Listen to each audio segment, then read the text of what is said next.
What's up, YouTube? Welcome to the Boeckle Bros Channel, where we talk all things real estate. I'm Landon. And I'm Jesse, and today's episode we are covering how to buy your first rental property.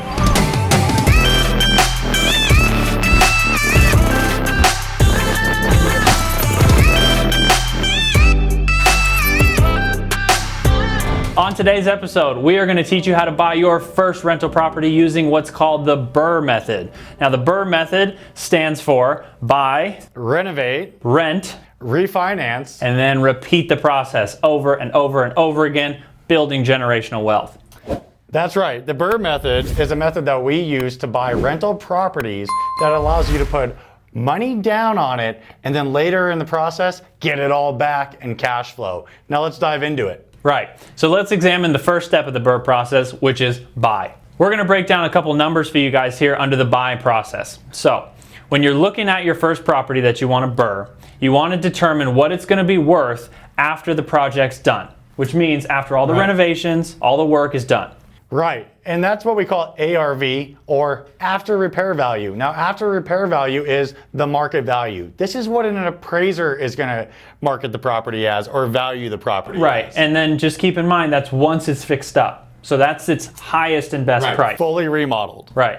So when we break down the buying of one of these properties, we want to look at that number, that all the way fixed up top of the mountain number, and say a safe area to buy that home is 65% of that number. So let's use easy numbers. Exactly. So using an easy number as $100,000 full renovated market value, this is what the home's worth after repairs, $100,000, you're going to want to buy the property anywhere between $60,000 and $65,000. Right.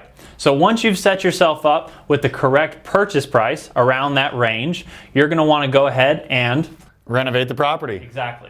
And so just to keep in mind frame of this formula, you want to think that I'm only able to renovate this property for about 10 to 15% of that ARV. Right, which, using another hypothetical of $100,000 after repair value, you're going to want to be between $10,000 and $15,000. Now, this is where your general contractor comes into play. We've made a lot of mistakes buying properties with general contractors. It's been bad. Yeah. So, refer to the link below and check out the general contractor video that we did. Yeah, that one's a little bit personal, where we tell you guys about how we made huge mistakes with the contractor. But back to the BRRRR.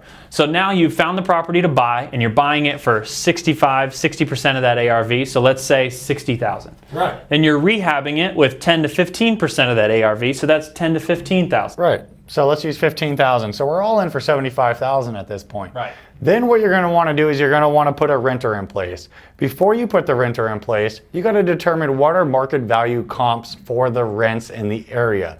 What can you put a tenant in for a year or more and rent for? Right. So all you do is look around your area, maybe half mile, up to 2 miles, and see what other similar homes are renting for. Right. But you want to make sure on the rent, because it does make a big difference, that you're comparing your home to those that are also renovated and clean and beautiful like yours. Totally.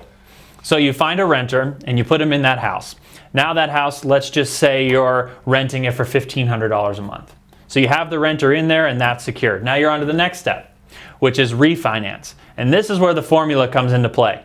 So you've bought the house for $60,000, you're in for $60. You've spent $15,000 in rehab, so you're now at $75,000. Right. When you refinance the property, the bank is going to go look at that after repair value of $100,000, and what are they going to do? They're going to give you up to 75% LTV. Now, LTV stands for loan to value. So if the property is worth $100,000, they're going to give you $75,000 loan on the property. So what that means is, when he says they're going to give you $75,000, is they're going to put a loan on the property of up to 75% of that ARV, which means $75,000. Now, that's your mortgage. You have a mortgage of $75,000 on your property. Now, the magic of this formula comes into play where your mortgage payment is less than the rents that you're receiving from that tenant. And that's where the cash flow comes in. Okay, so now that you purchased the property, you got through your renovation, you found a renter and put them in your property for market rents, you're going to go and refinance your home. Now, typically a lender is going to make you wait 6 months from your original purchase until the refi before they'll actually perform. True. So what that means is you're going to have a renter in there paying you for 6 months before you actually go and execute this refi. Now, what does this refi mean? The refi is where the bank looks at the home that you just purchased and they look at that after repair value that we're talking about. And we're going to use $100,000 to continue this example. So the bank says, you're right, your property is now worth $100,000. I will loan you up to 75% of that value, which in this example means $75,000. Right. So if you remember our earlier math, you bought the property for 60, you renovated it for 15, so you're all in for 75. So when the lender goes and gives you a $75,000 LTV or loan to value product, guess what you get?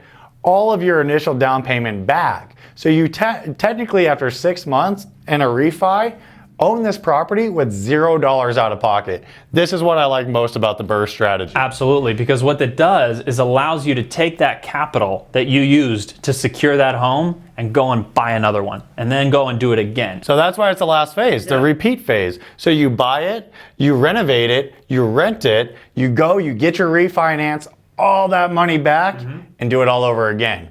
This is how you build generational wealth. This is how you build a long-term cash flow with the rental properties. Right. So after one of these properties might not make a huge difference. Maybe you cash flow 300, 500, maybe even $1,000. That's great. But once you've done 10 of these, that money that comes in monthly starts to add up. Yes, it does. And guess what you get to do? You get to take the monthly cash flow and buy more properties. So the goal here is a long-term rental game of building a portfolio of rental properties. We love flipping homes, we really do. But flipping homes is immediate cash. That's an immediate incentive. True. Buying rentals, that's a long-term strategy. Right. You guys have now learned about the entire BRRRR process and each stage that goes into it. If you have any questions or need explanation, comment below and we'll do our best to explain. That's right. Thanks for tuning in. Make sure you hit that subscribe button to our channel and stay tuned for more real estate content. And see you on the flip side.